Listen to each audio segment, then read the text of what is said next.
तो एवरीवन, तो आज जो है हम अपने एंटरप्रेन्योरशिप क्लास में डे 5 में आ रहे होंगे। ठीक है, तो आज का हमारा टॉपिक है मनी बेसिक्स, जहाँ पे मान लीजिए कोई भी आइडिया के लिए आपने एक सोल्यूशन जो बनाया तो उसके अंदर जो कॉस्ट आता है, मतलब कुल मिला के पैसे की जो बात होती है, तो आपको कॉस्ट मैनेजमेंट आना चाहिए। कॉस्ट मैनेजमेंट का मतलब आपको ये पता होना चाहिए कि कितना खर्च आएगा जो आप प्रोडक्ट बना रहे हो, या फिर उस प्रोडक्ट के लिए जो तुम स्टार्टअप किए हो, या जो भी उसके अंदर जो एक एक चीज़ पे जो कितना खर्च आ रहा है। क्योंकि आप कोई भी आने वाले फ्यूचर में या फिर अभी स्टार्टअप करोगे तो उसमें आपको ये आइडिया होना चाहिए कि किस चीज़ में कितना खर्च आएगा। आपको पूरा उसका यूनिट इकोनॉमिक्स पता होना चाहिए।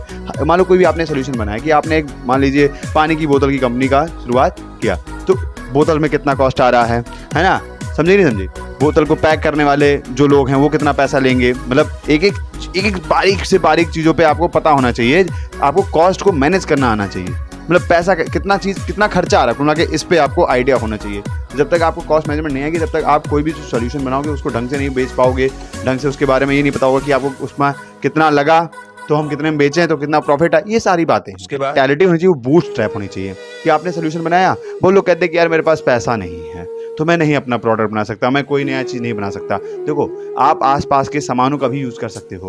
कोई भी, मान लो आपके पुराने जो चीज़ें हैं जो कि मतलब ऐसे फालतू की पड़ी हुई हैं, उसका भी आप इस्तेमाल करके अपना प्रोडक्ट यानी अपने आइडिया का सोल्यूशन रेडी कर सकते हो। जैसे आपके पास में बहुत सारे बोतल पड़े होंगे, तो उस बोतल का यूज़ करके आप बहुत सारे सोल्यूशंस क्रिएट कर सकते हो, आइडिया को अपने जो है प्रोडक्ट के रूप में बदल सकते हो, और उसके बेसिस पे आप इन्वेस्टमेंट भी ले सकते हो। साथ ही साथ आप रिसोर्सफुलनेस और सस्टेनेबिलिटी का भी ध्यान रखेंगे। मतलब एक देखो, हमारा माइंडसेट ऐसा होना चाहिए यार कि हमारे पास पैसा हो ना हो, हम बना लेंगे, हम आसपास की चीज़ों का इस्तेमाल करेंगे। और साथ ही साथ रिसोर्सफुलनेस का मतलब ये, सस्टेनेबिलिटी का मतलब कि क्या जो चीज़ हम बनाए हैं वो रीयूज हो सकता है। रीयूज मतलब जैसे मान लो कई सारे लोग क्या करते हैं इंडिया में कि चाय पीते हैं, और चाय का जो वो कप होता है ना मिट्टी का, उसको लोग फेंक देते हैं। अगर चाहा जाए, अगर मेरे दिमाग में अक्सर करके ये आइडिया चलता रहता है कि वो जो चाय की कप है, ठीक है, वो चाय की जो कप है उसको अगर लोग, जैसे कि मान लो पहले के टाइम पे होता था नहीं, ठंडा लोग पीते तो बोतल की चीज़ एक ट्रैक में डाल देते थे, तो जो चाय की जो कप होती है, मिट्टी की जो कप होती है, उसको चाहो तो हम डेकोरेशन के लिए इस्तेमाल करते हैं। हालांकि देखो, वो जो मिट्टी का जो कप होता है वो लोग कूड़े में फेंक देते हैं, वो टूट जाता है, पिस जाता है, मिट्टी में भले मिल जाता है, तो उतना अच्छे से रीयूज नहीं हो पाता।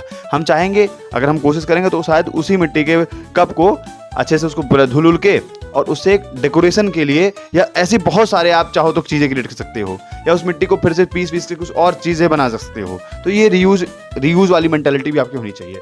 मतलब आप जो सस्टेनेबल आप आइडिया बनाओ, सस्टेनेबल सोल्यूशन क्रिएट करो, जिससे कि आप जो भी चीज़ बनाओ वो रीयूज हो जाए, या आप रीयूज चीज़ों से बनाओ।